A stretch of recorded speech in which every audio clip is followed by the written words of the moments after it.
here's your Pinpoint Weather 12 forecast.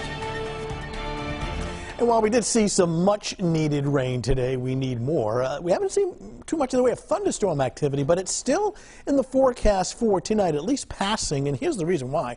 Take a look at Doppler radar and draw your attention to the left side of your screen. If like, let me widen out the view. And those are some downpours and thunderstorms in the Connecticut River Valley, Hartford, and out towards the Hudson Valley of New York. This is ahead of a cold front. So until the cold front completely clears the area, some of this activity has to come through later on this evening and during the overnight hours. So we'll keep a shower, a downpour, or even a passing thunderstorm in the forecast. Once the front goes through, the air dries out, and then we're back to sunshine. So we keep the threat tracker elevated for several more hours just because of that isolated thunderstorm passing through a few communities. It's very warm, very humid.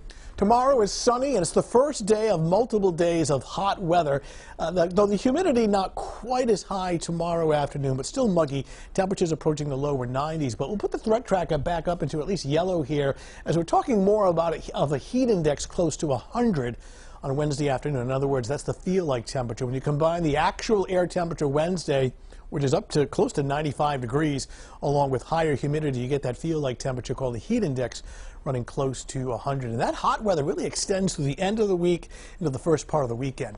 So tracking a cold front, this blue line across the Hudson Valley of New York, out ahead of it, warm and humid, and you see that line of some thunderstorms and some downpours. That comes through this evening and overnight, and then behind it, here's the wider view, you see things start to clear out in upstate, back toward western New York and through the Great Lakes. That's our hot sunshine coming up for tomorrow. So we'll bring you in closer, and we'll step you through the forecast hour by hour. Any storms overnight, offshore skies are clearing out. Here we are tomorrow morning at 8 a.m. Temperatures are already in the mid to upper 70s, and with plenty of sunshine, more of a land breeze, not as much of a sea breeze. It's really going to heat up. So we're reaching the lower 90s across many areas, especially several miles away from the coastline tomorrow afternoon. The beaches are pretty warm. I don't think you get to 90, but it's a very warm beach day, well into the 80s. 5 o'clock in the evening, it's still in the lower 90s.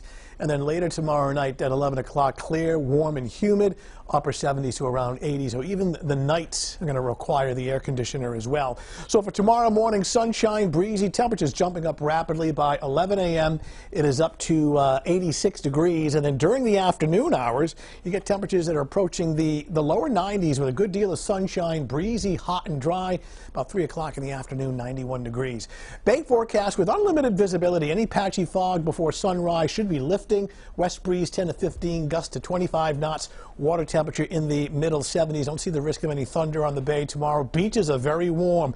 Very little in the way of sea breeze. One thing to be mindful of, moderate risk of rip currents. Look at the surf, kind of rough there at 4 to 6 feet, but lots of sunshine and warm temps in the lower 80s. And look at each afternoon, starting tomorrow, right on through Saturday, lower 90s. The nights are in the 70s and the 80s. The next chance of a thunderstorm outside of one that's coming through tonight would be very late in the day on Thursday, but most of Thursday should feature hot sunshine and a high temperature near 90s. So just kind of common sense stuff. Take it slow, stay hydrated, try to keep cool, but season's first heat wave on the way. That rain we got today, was it beneficial at all? It's a little bit, especially if it's in your backyard, but we need multiple days of rain, so it helps a little bit. All right, but you got to check this. Oh, coming up.